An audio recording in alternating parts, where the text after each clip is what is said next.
Puji Tuhan, saya mau ngajak Bapak Ibu terkasih untuk melihat sebuah firman Tuhan. Bagaimana Anda mengalami bisa mendapatkan janji Tuhan. Jadi kalau selama ini Bapak Ibu terkasih Anda baca janji Tuhan itu, semua yang ada di Alkitab itu bersih janji. Nah, ini malam ini saya mau mengajar pada Bapak Ibu terkasih, bagaimana Anda bisa mengalami janji Tuhan. Bapak Ibu terkasih, buka Alkitab Anda di Ulangan pasal 7. Buka Alkitab Anda di Ulangan pasal 7.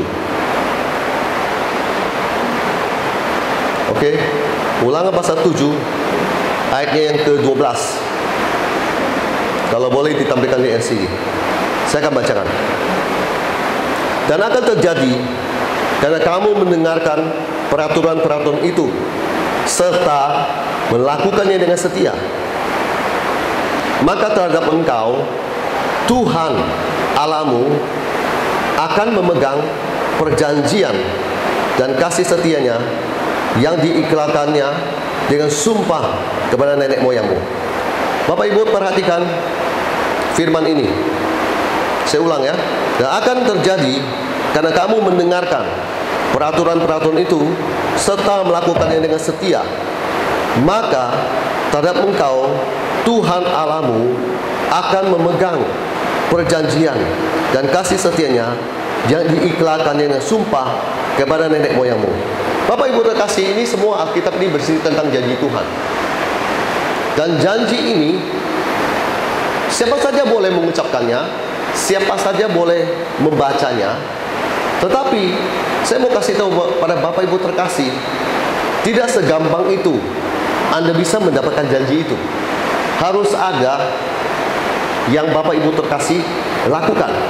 Nah, yang pertama di sini adalah saya mau kasih tahu, kalau Anda mau mengalami janji Tuhan dalam hidup Anda kalau janji Tuhan itu ada tertulis, kamu akan diberkati secara keuangan, kamu akan diberkati untuk kesehatanmu, keturunanmu akan diberkati, hidupmu Tuhan akan pagari, Dia akan jaga dan sebagainya. Ini kalau Bapak Ibu terkasih mau memperoleh janji ini, pertama saya mau kasih tahu, saya cuma kasih dua hal aja di sini. Pertama begini Bapak Ibu terkasih, tadi di firman Tuhan Ulangan pasal 7 ayat 12. Yang pertama adalah kita harus mendengar dan melakukan firman Tuhan. Katakan amin. Yang setuju katakan amin. Pak, Bu, kalau Bapak Ibu terkasih tahu banyak firman, ngerti banyak firman, tetapi tidak melakukannya, tidak ada gunanya Pak, Bu. Saya ulang, saya hari-hari ini banyak ketemu dengan orang, dia tahu banyak firman, ngerti banyak firman, tetapi dia tidak pernah mau melakukannya. Makanya janji Tuhan itu dia nggak akan dapat. Tuhan nggak sembarangan, Pak Bu. Saya mau berkasih tahu pada Bapak Ibu terkasih, Tuhan itu tidak sembarangan. Janji itu dia berikan buat setiap orang yang mendengar dan melakukan. Sebenarnya sangat simpel. Kalau Anda mau mendapatkan janji bagaimana hidupmu diberkati oleh Tuhan, pekerjaanmu diberkati oleh Tuhan, kalau kamu buat apapun Tuhan sertai kamu. Oh, hari-hari ini orang paling suka kalau buat apapun Tuhan sertai. Seperti Raja Daud, dia buat apapun Tuhan sertai. Nah, di 13 Bapak Ibu lihat, kalau Anda mendengar dan melakukan firman Tuhan, 13 dia bilang gini, Ia, turunkan sedikit volumenya, Ia akan mengasihi engkau. Sampai di situ dulu. Pak, Bu, kalau Tuhan mengasihi engkau, hidupmu akan enak sekali. Camkan apa yang saya ngomong. Kalau Ia, Tuhan, memberikan kasihnya buat Anda, hidupmu pasti akan berbeda. Pak, Bu, zaman sekarang hidup penuh dengan persaingan. Orang buka toko, apalagi di Singkawang saya lihat, sebelahnya baru buka kopitiam, sebelahnya lagi buka yang sama lagi, sebelahnya lagi buka yang sama lagi. Saya ke Manado, di kampung juga satu orang buka bakso, sebelahnya lagi buka lagi yang sama. Saya nggak peduli, persaingan boleh banyak. Saya tadi kan 1-2 hari ini saya keliling di sini, saya berdoa buat jemaat yang saya kenal. Pas saya lewat, ada yang saya lewat, saya nggak mau mampir sebenarnya, tapi karena saya lihat dia lihat saya mampir. Lalu saya mendengar semua keluhan kurang lebih samalah, ya. Saya tahu perdagangan banyak persaingan dan sebagainya. Tapi satu hal saya mau kasih tahu Pak, Bu, nggak usah pikirkan urusan horizontal sesama manusia. Pikirkan urusan kamu vertikal dengan Tuhan. Bapak Ibu pikir Anda saja yang pengusaha yang mengalami kesulitan? Maaf, banyak pendeta lulusan STH semua setiap tahun keluar. Mereka mau kemana? Saya cuma mau bilang, kalau orang tersebut adalah orang mendengar firman Tuhan dan melakukannya, dia dikasih Tuhan, jalannya tuh selalu dipermudah. Amin. Saya salah satunya. Pak, Bu, saya kasih contoh ya. 1 tahun yang lalu, kalau nggak salah ya, kita di Kalteng tuh 1 tahun yang lalu ya, yang di Bupati itu ya. 1 tahun yang lalu, saya bulan April, saya ada di Kalteng. Saya ada di Kalbar. Tapi memang saya nggak ke sini. Saya sedang pelayanan, Pak, Bu. Singkat cerita, saya sudah tahu Bupati di Kalteng di Barito Timur itu, jadi ada Palangkaraya, Barito Selatan, Barito Timur, baru ke arah Banjarmasin, Tanjung. Kalau Bapak pernah ke daerah Kalteng, mau ke arah Balikpapan, Bapak Ibu pasti akan lewatin itu satu jalur itu. Saya sudah tahu Bupati Barito Timur, dia mau bikin acara Paskah nasional. Pembicaranya yang dia bidik pastor yang di Balikpapan. Bapak Ibu tahu, video dia suka viral. Itu pastor itu terkenal. Jadi pembicaranya ada beliau. Saya nggak ada di listnya mereka. Dengan baik, saya tidak ada di listnya mereka.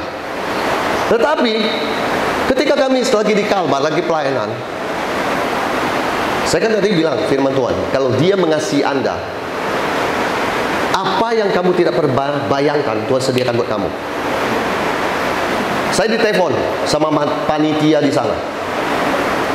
Pertama dia telepon saya, dia bilang, Pak Evangelis, bersediakah Bapak menggantikan Bapak, dia nggak bilang menggantikan, Bapak bersediakan mengisi KKR Bupati tanggal sekian. Saya jawab dia apa? Bu, tanggal yang Ibu berikan, saya masih pelayanan di Kalbar. Saya jawab dia, tidak bisa, Bu. Kalau Ibu mau mundur schedule Ibu dan ikuti schedule saya, oh itu susah. Mundur schedule dia, ikuti schedule saya. Karena saya di tanggal yang dia berikan itu masih ada di Kalbar. Lalu kemudian dia berpikir, iya nanti saya pikirkan lagi dan sebagainya. Pikir saya dia sudah pasti membatalkannya. Karena nggak mungkin mereka mau mundur-mundur itu. Kalau mereka sudah tetapkan pasca tanggal sekian, ya tanggal sekian. Tahu apa yang terjadi? Mendekati tanggal itu, dia telepon ulang lagi. Pak, ternyata hasil rapat kita, Bupati menyatakan ibadah paskanya mundur ke bulan Mei tanggal sekian. Bapak bersedia nggak? Saya lihat. Itu saya sudah pulang ke Jakarta. Jadi habis pulang Jakarta, saya terbang lagi. Saya langsung bilang dan percaya ini dari Tuhan. Saya langsung bilang, Oke, saya terima. Pak, Bu, segampang itu kalau Tuhan mau kasih buat Anda. Amin. Saya ulang lagi. Kalau dia mengasihi Anda, segampang itu dia kasih buat Anda. Tanpa usaha, tanpa kamu dekati panitia, tanpa kamu sibuk-sibuk atau apapun, segampang itu Anda dapat itu semua dari Tuhan. Saya baru kali itu merasakan bagaimana. Saya pernah sekali dengan tentara Dandim di daerah Malinau, Kalimantan Utara, sekali itu. Dan setelah itu saya nggak pernah lagi. Ini yang kedua kali saya dengan pihak pemerintah bupati situ. Saya baru merasakan bagaimana kembali lagi zaman itu dibawa kembali lagi oleh Tuhan. Bagaimana kita mau milih pesawat apa saja suka hati kita. Pulang semua sudah diatur dan sebagainya. Semua pokoknya beres. Itu. Saya hanya ingat dengan firman ini. Ia akan mengasihi engkau. Lanjut. Ia akan mengasihi engkau, memberkati engkau. Amin. Amin. Kalau Tuhan mengasihi kita, pasti Dia akan memberikan berkatnya buat kita. Berkat Tuhan itu tersedia buat orang yang Dia taruh kasihnya. Buat apa Tuhan punya semua kalau Dia tidak mau kasih buat kita? Saya sangat percaya Bapakku kaya, Bapakku baik, Bapakku punya semua yang kuperlukan. Maka kita sebagai anak-anaknya pasti Dia berkati. Di sini karena gini, dan membuat engkau banyak. Ia akan memberkati buah kandunganmu, hasil bumimu, gandum dan anggur, serta minyakmu, anak lembu sapimu, dan anak kambing dombamu. Di tanah dijanjikan dengan sumpah kepada nenek moyangmu untuk memberikannya kepadamu. Ini semua berbicara tentang bisnis, kekayaan, aset, semua yang kamu punya. Tuhan berkati. Kita rindu, amin. Bapak Ibu nggak rindu kah? Saya bukan orang pebisnis. Saya seorang hamba Tuhan. Tapi kalau saya baca firman Tuhan ini, saya cuma tahu kuncinya satu. Kalau Tuhan menaruh kasih buat kamu, siapapun orang bersinggungan, bersaing dengan kamu dalam bisnis, di tender, dimanapun, kalah semua. Karena Tuhan mengasihi kamu. Amin.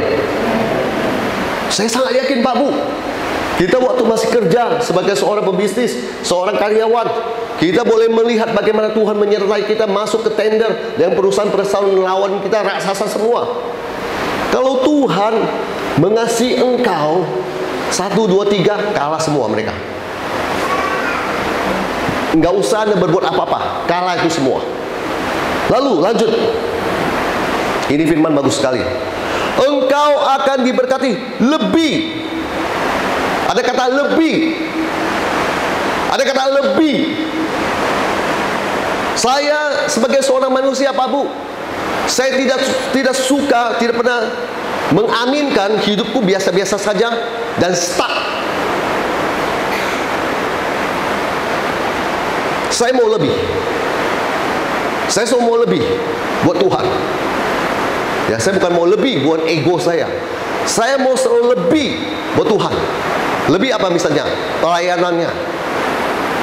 Apa yang saya kerjakan? Kuasa Tuhan bersama dengan saya. Saya mau selalu lebih. Engkau akan diberkati lebih daripada segala bangsa. Tidak akan ada laki-laki atau perempuan yang mandul di antaramu, ataupun di antara hewanmu.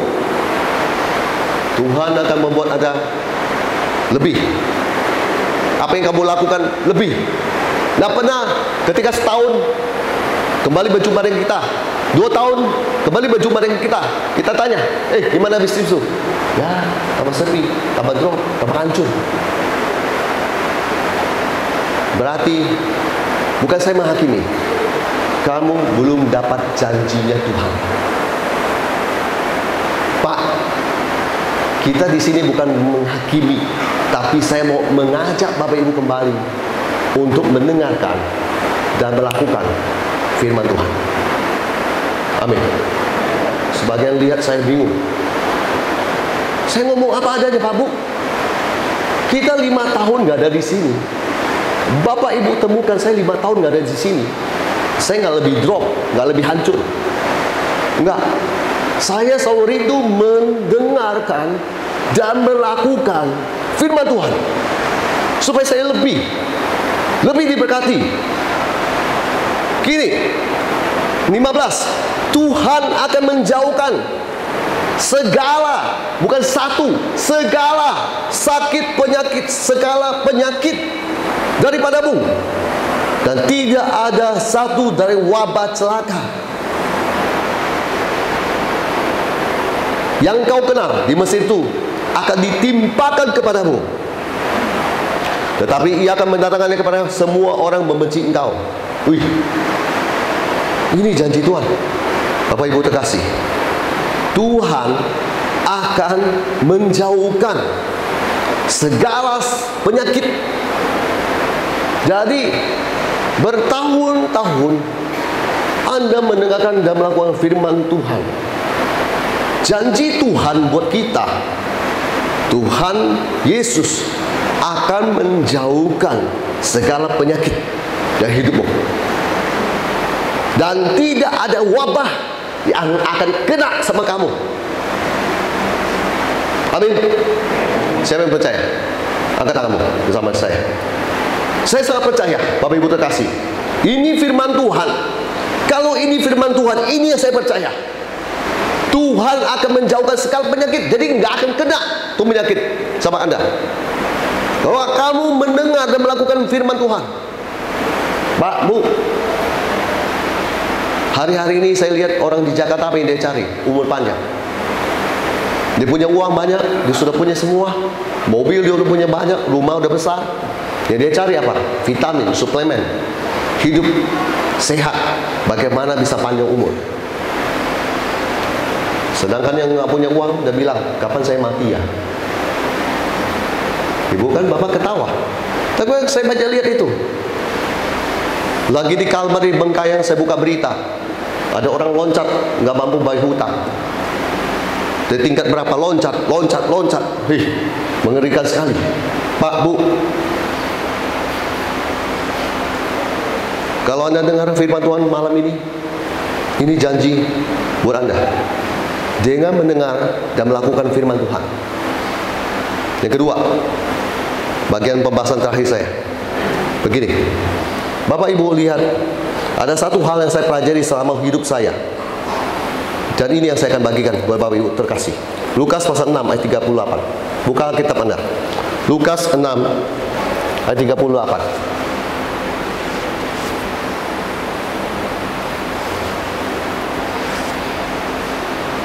Firman-Nya, berilah dan kamu akan diberi suatu takaran yang baik, yang dipadatkan, yang digoncang dan ditumpah keluar, akan dicurahkan ke dalam beribaanmu. Sebab ukuran yang kau pakai untuk mengukur akan diukurkan kepadamu. Ini firman luar biasa. Saya banyak mengalami berkat Tuhan dari firman ini. Jadi hamba Tuhan itu bukan bisa mengajar, tetapi harus mempraktekkannya dulu sebelum mengajar. Kalau saya mengajar Bapak Ibu terkasih, Bapak Ibu terkasih tanya saya kembali, kamu sudah melakukannya belum? Kalau saya bilang belum, berarti ini cuma teori. Saya malam ini sedang menjelaskan teori dan praktek saya selama bertahun-tahun saya ikut Tuhan. Lihat ini di bahasa Indonesia masa kini. Sebab takaran yang kalian pakai untuk orang lain akan dipakai Allah untuk kamu. Ini berbicara yang kedua. Tadi mendengar dan melakukan firman Tuhan. Yang kedua berbicara tentang apa? Memberi. Pak, Bu, bagaimana kau bisa mengalami janji Tuhan? Bapak Ibu terkasih yang memberi. Amin. Saya mau berkata pada Bapak Ibu terkasih, ini dengar ya. Gereja bukan berbicara tentang lui. Saya di sini tidak membahas itu.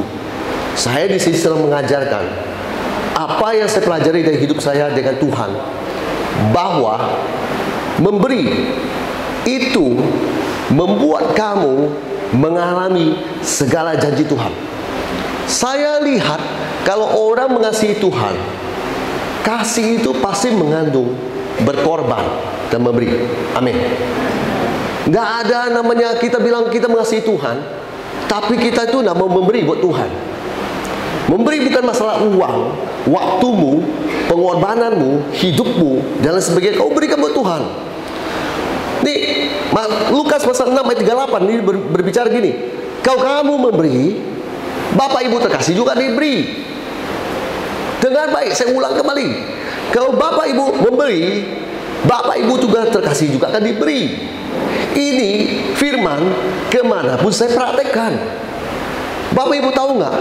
Kita kalau dalam penginjilan, kita tidak menghitung cuma kos hotel, makan, minum, dan sebagainya. Ketika kita ketemu orang, kita nggak bisa menghemat dompet kita untuk kita menabur pada setiap orang yang hamba Tuhan yang kita lihat, kasihan. Nggak bisa. Dari tahun ke tahun hidup saya selalu begitu. Bapak Ibu bisa membayangkan ada orang yang kayaknya salah sasaran kasih saya sesuatu. Suatu pagi saya lagi santai, habis dari pelayanan selesai 1 bulan, saya kembali ke Jakarta. Ibu ini dari daerah Jawa Timur, dia telepon saya. Seorang bos, dia telepon saya. Pak Pendeta, Tuhan kasih pesan buat saya untuk Pak Pendeta. Oh ya? Saya pikir dia mau ngomong apa? Pesan mungkin dia dapat suara Tuhan apa. Karena dia bilang suara Tuhan, dia bilang itu. Tuhan pesan sama saya Pak Pendeta. Apa pesannya Bu? Saya lagi mau mendengarkan. Saya nggak pernah membayangkan dia mau kasih uang atau kasih apa. Saya tidak pernah membayangkan itu. Maaf. Karena konsentrasi saya dia bilang suara Tuhan. Pikir saya apa gitu loh. Dia bilang, Pak Pendeta pernah nggak ke luar negeri? Ya dulu kan pernah. Kita bukan orang kampungan. Dulu kita kerja. Kita pernah ke luar negeri. Dia bilang, Pak Pendeta mau nggak ke Singapura, Malaysia? Saya bilang, Singapura bosan. Saya tidak tahu suka Singapura. Dari dulu kita kerja, kita sudah terbang ke Singapura. Singapura bukan sesuatu yang baru buat kita. Bukan sesuatu yang baru buat kita. Tahun 90-an saya sudah ada di sana. Kalau Bapak Ibu tahun baru sekarang ini terbang ke sana lihat Singapura, ya nggak apa-apa, bagus daripada nggak pernah. Ya kan, kita Tuhan bawa waktu tahun 90-an kita sudah melihat kota itu, kita melihat bisnis itu, kita sudah pergi ke Taiwan kemana sebagainya. Dia bilang, kalau Bapak Ibu, Bapak Pendeta tidak mau ke Singapura, terus Bapak Pendeta mau kemana? Bu, maksudnya apa Bu? Saya mau kasih Bapak uang ke sana. Kaget saya. Kau sendiri saya nggak mau. Lalu pikir, berangkat sendiri saya nggak mau. Kamu bayarin saya sendiri saya nggak mau. Saya pasti tiketnya harus double sama istri saya. Dia bilang nggak apa-apa. Saya hitung sekian ya, Pak. Saya carikan travelnya buat Bapak. Ini Bapak mau kemana? Saya langsung bilang ke dia, Vietnam. Karena dulu saya maunya ke Vietnam. Waktu saya masih kerja, saya mau ke sana, nggak kesampaian. Bukan nggak kesampaian karena masalah uang, tapi banyak hal. Lalu saya ngomong gitu, terjadilah. Dia carikan travel, dia hitung semua uangnya, dia transfer saat itu nggak banyak ngomong. Dia cuma selesai dia langsung transfer. Ini ibu nggak banyak ngomong ini, ngomong itu, ngomong apa dan sebagainya. Nggak, dia langsung transfer. Dia masa bodoh, saya mau belanja ke tiket atau tidak. Dia masa bodoh pokoknya semua. Dia nggak mau tahu. Dikirim itu semua. Jadilah kami ada di Vietnam karena Tuhan Yesus memberikan berkatnya bagi orang yang menabur. Amin. Pak, Bu, kalau saya promosi Bapak dan Ibu di panggung ini bilang saya senang memberi, jangan percaya sama saya kalau saya tidak memberi. Bapak Ibu bisa lihat contoh kecil aja. Dulu di asrama Pak Pendeta Franz ada seorang gemuk besar. Saya lihat dia. Tuhan bilang apa? Kasih buat dia uang. Anak asrama saja itu hal kecil. Saya keluarin 50.000.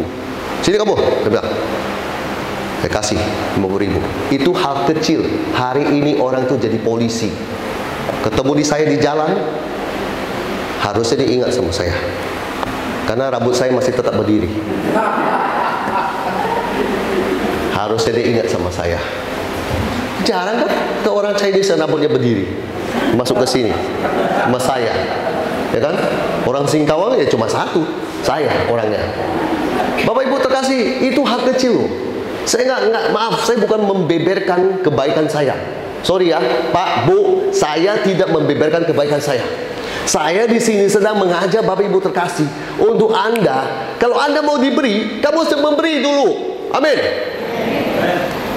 Di sini dikatakan suatu takaran yang baik yang dipadatkan dan digoncangkan, ditumpahkan keluar, akan dicurahkan ke dalam ribamu. Ini yang terakhir, lihat baik. Ukuran yang kau pakai untuk mengukur akan diukurkan kepadamu. Jadi kalau Bapak Ibu ukurnya buat orang tersebut pelit, kamu akan diukurkan sama oleh Tuhan kembali kepada kamu pelit. Kalau kamu ukur orang itu 50.000, nanti Tuhan akan ukurkan juga, kasih dari Tuhan diukurkan kembali kepada kamu. Kurang lebih begitu. Maksud saya mau ngomong gini, Tuhan mengajarkan kepada kita, Tuhan melihat itu semua yang kita lakukan. Yang berikutnya masih soal memberi. Di Amsal pasal 19 ayatnya yang ke-17 dikatakan gini, Amsal 19 ayat 17, siapa menaruh belas kasihan kepada orang lemah memiutangi Tuhan. Jadi Tuhan berhutang sama dia, yang akan membalas perbuatannya itu. Amin. He that had pity upon the poor lend unto the Lord, and that which he had given will he pay him again. Ini benar-benar firman membuat saya berpikir, kalau kamu lihat orang kasihan, orang nggak punya, tetapi kamu punya hati ini tergerak, kau kasih, karena Tuhan memberkati kamu sebagai anak Tuhan. Nanti Tuhan yang di sorga itu berhutang kepada kamu. Dan Tuhan dengan baik, enggak ada ceritanya Tuhan berhutang sama manusia. Makanya dia bilang, yang akan membalas perbuatan kamu. Amin. Berapa banyak orang ketika dia lagi susah, hamba Tuhan saya ingat sekali, motornya kredit gak lunas-lunas lebih dari 7 tahun. Saya bilang, BPKB Bapak di mana? Dealer, kredit dan sebagainya. Berapa sisanya Pak? Gak banyak sih, saya lihat cuma sekian. Saya berpikir, bagaimana saya bisa menolong orang yang lemah ini karena terlilit hutang. Saya bebaskan dia sekarang. Saya kasih BPKB nya diambil. Dia bersaksi 7 tahun BPKB dia gak pernah lunas. Ketemu Tuhan lewat saya, selesai. Satu orang, lebih dari 1 orang. Saya nggak pernah sih punya hutang Pak Bu. Mobil saya di Jakarta nggak ada hutang Pak Bu. Dengan baik, saya nggak punya hutang. Saya bebas dari hutang. Nggak ada kredit. Jadi nggak usah berpikir nanti orang akan bantu saya untuk membayar kredit saya. Enggak, saya nggak ada hutang. Saya cuma kasih Bapak Ibu perumpamaan. Orang lemah, oh bantu. Kamu memiutangi Tuhan, Tuhan pasti akan balas itu. Berikutnya, gini. Di 2 Korintus, ini masih berbicara tentang memberi. 2 Korintus, buka Alkitab Anda di 2 Korintus pasal 9 ayatnya ke-6. Camkanlah ini, orang yang menabur sedikit akan menuai sedikit juga, dan orang yang menabur banyak akan menuai banyak juga. Yang setuju katakan amin. Saya nggak mendengar suaranya, katakan amin. Pak, Bu, ada banyak orang bilang, Kenapa saya punya taburan cuma dapat sekian? Mereka tidak pernah tahu bahwa Alkitab sudah berkata jelas. Ada tulisan camkanlah ini, berarti itu merupakan sebuah peringatan. Disuruh perhatikan, camkanlah ini. Bapak Ibu, kita bicara logis saja Pak Bu ya. Anda punya lahan tanah kosong 2 hektar. Dan Anda nanam sawit di situ. Anda tanam cuma 20 pohon. Itu berarti banyak yang kosong. 2 hektar loh, 20 pohon yang kamu tanam. Berarti itu sedikit. Nanti menuainya pasti nggak lebih 20 pohon itu. Dengan baik, 20 pohon itu yang menghasilkan buah, itu yang kamu tuai. Nah, di Alkitab juga sudah dikatakan, Bapak Ibu kalau kamu menuai banyak, jangan pelit. Berani kasih benihmu untuk ditabur. Amin. Bingung semua. Saya lihat teman saya, Kojon, dia tabur benih jagung di pinggiran sungai. Saya lihat, banyak juga ya. Coba, maaf kata, kalau dia punya imajinasi, pikiran, dia mau menuai banyak, harusnya dia berani menabur banyak. Amin. Kalau Bapak Ibu hari ini terkasih, kamu berharap sama Tuhan dapat tuai yang banyak, kenapa kamu nggak mau melakukan firman Tuhan? Nah, kita nggak mau melakukan firman Tuhan untuk menabur banyak, supaya tuainya banyak. Amin. Amin. Saya nggak pernah berhenti untuk menabur. Kejadian pasal 8 ayat 22. Selama bumi masih ada, dengan baik. Selama bumi masih ada, ditulis di situ, takkan berhenti-henti musim menabur dan menuai. Maksudnya apa? Selama dunia ini, kehidupan ini masih ada,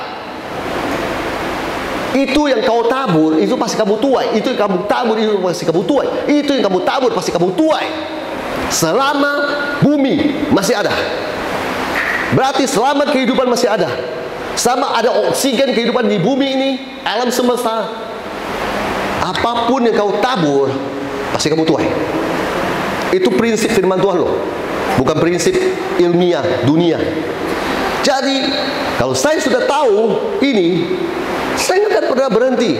Satu gereja sudah kita bantu, gereja lagi satu kita bantu, gereja lagi satu kita bantu, gereja lagi dengan satu bantu. Kayaknya nggak ada habis-habisnya. Sebentar. Iman, kalau Anda melakukan sesuatu dengan perasaan, kamu nggak akan lihat mujizat itu dinyatakan.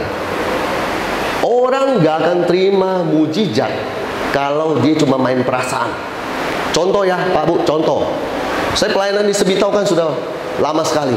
Pertama kali saya masuk ke sini, itu lebih dari 6-7 tahun yang lalu. Saya masih ingat dengan jelas. Itu, maaf, anak Kojon aja saya masih ingat, Jessica itu baru SD kelas 6, baru mau lulus itu. Itu berarti udah berapa tahun? Sudah lama sekali. Saya ingat sekali itu, nggak pernah lupa. Saya lihat seragamnya merah putih waktu itu. Nah, gini Pak Bu, saya ingat setiap kali saya ketemu dengan orang-orang Tongyin di situ, di sini, di Semitau.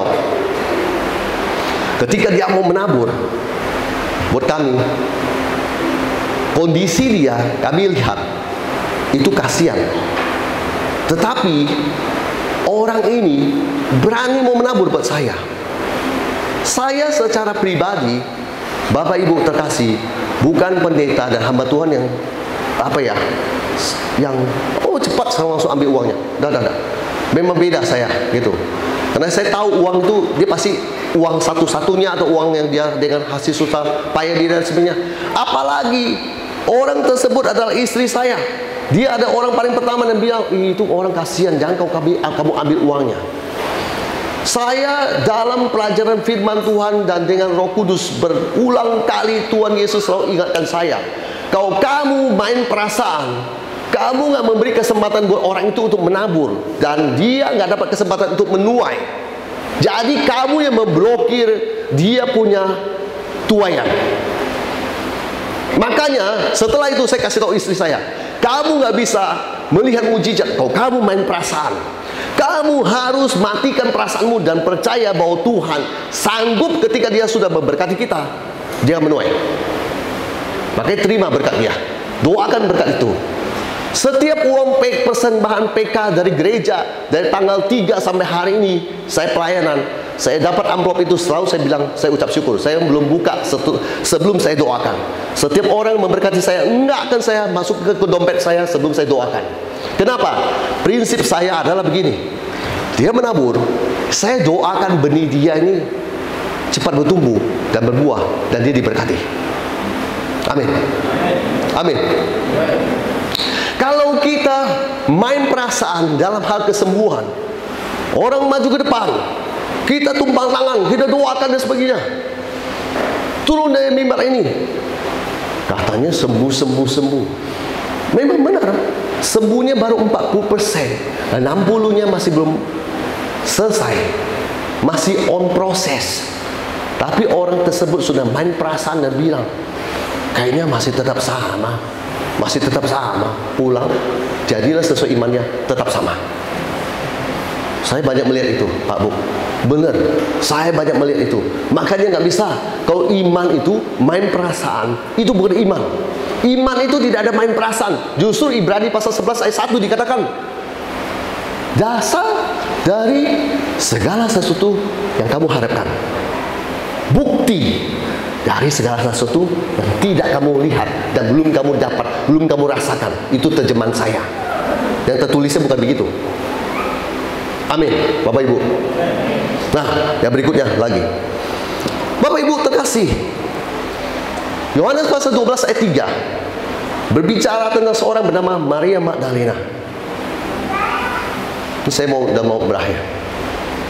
Saya minta pemain keyboard standby. Yohanes pasal 12 ayat 3 berbicara tentang seorang bernama Maria Magdalena. Dia ketemu dengan Yesus. Dia, saya pikir, adalah seorang yang menyerahkan seluruh hartanya buat Yesus.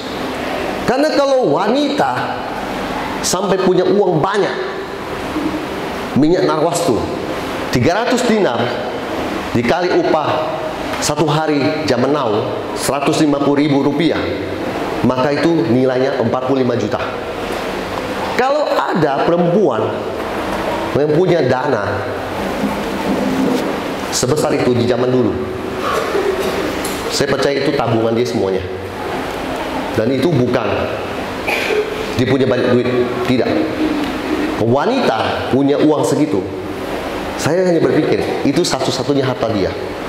Boleh sambil iringin ya, piano. Lalu Bapak Ibu kan tahu ada satu orang yang bernama Yudas Iskariot. Dia yang ngomong, buat apa ini pemborosan? Buat apa kau beri buat Tuhan? Tapi orang ini pada akhirnya menjual Yesus dengan 30 keping uang perak.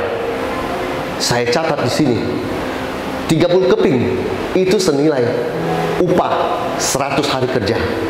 Kalau satu hari kerja 150.000 rupiah, itu berarti 15 juta kalau di zaman now. Sedangkan Maria Magdalena 45 juta. Dengan baik, Yudas yang bilang, buat apa pemborosan ini? Dia adalah orang yang menjual Yesus dengan mencari keuntungan di balik itu.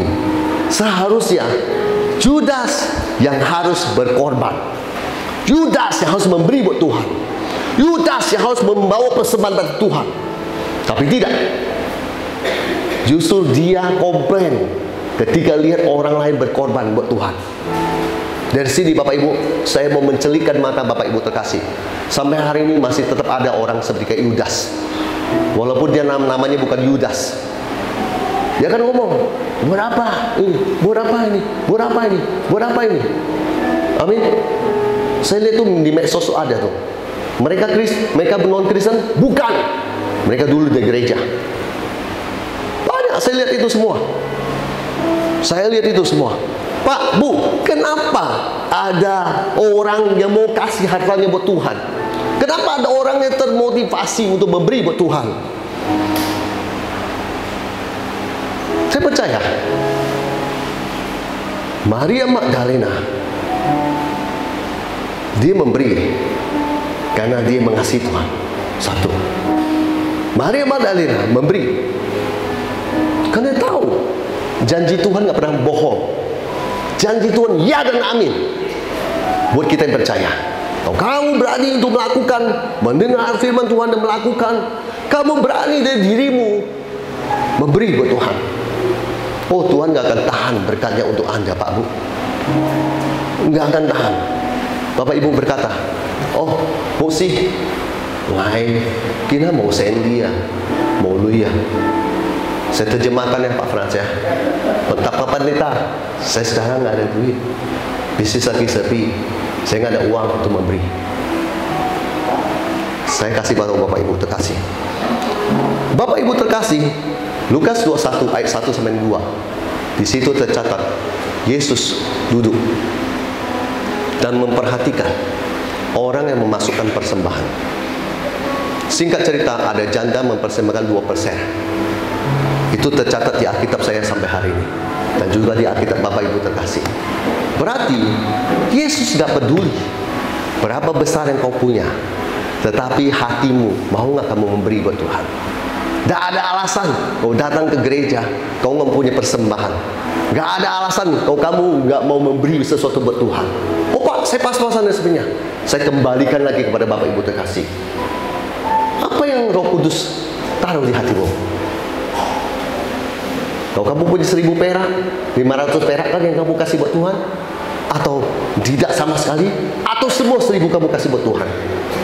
Zaman saya dulu, saya saking mencintai Tuhan, saya ada di ibadah di sebuah gereja di GBI, di daerah Greenfield. Waktu itu saya lagi berkobar-kobar sama Tuhan. Saya nggak punya uang, tapi saya punya sesuatu yang berharga. Parfum. Itu parfum baru. Parfum itu kalau dikuskan dengan rupiah, itu parfum asli 450.000. Kantong kolektor datang, saya cemplungkan itu semua. Saya nggak peduli pendetanya pakai atau siapa yang pakai, tapi saya cuma mau kasih tahu Bapak Ibu terkasih, itu parfum harganya 450.000. Itu yang saya punya. Saya nggak punya lebih, saya punya itu. Saya bilang sama Tuhan, ini persembahan saya buat Tuhan. Pendeta mau pakai, terserah dia. Pendeta mau jual, itu terserah dia. Gereja mau jual, terserah dia. Saya nggak mau pusing. Urusan saya memberi buat Tuhan. Urusan saya memberi buat Tuhan. Mari Bapak Ibu terkasih, saya berharap firman Tuhan ini bisa membawa Bapak Ibu terkasih mengalami janji Tuhan. Mengalami janji Tuhan pertama, saya ulang kembali. Anda harus mendengar dan melakukan firman Tuhan. Ulangan pasal 7 ayat 12 sampai dengan 15 sudah tadi saya jelaskan dengan rinci. Yang kedua, Anda mau mengalami firman Tuhan, mengalami janji Tuhan digenapi dalam hidupmu, belajar melakukan firman Tuhan. Salah satunya yaitu memberi. Kalau kamu memberi dengan baik, Pak Bu, hidupmu nggak akan berkekurangan. Saya nggak berkekurangan sampai hari ini. Ya, Pak Bu, saya nggak berkekurangan sampai hari ini. Dengan baik, saya nggak berkekurangan. Saya percaya Bapak Ibu terkasih juga yang melakukan firman Tuhan tidak akan berkekurangan. Saya sangat percaya. Ya, saya sangat percaya.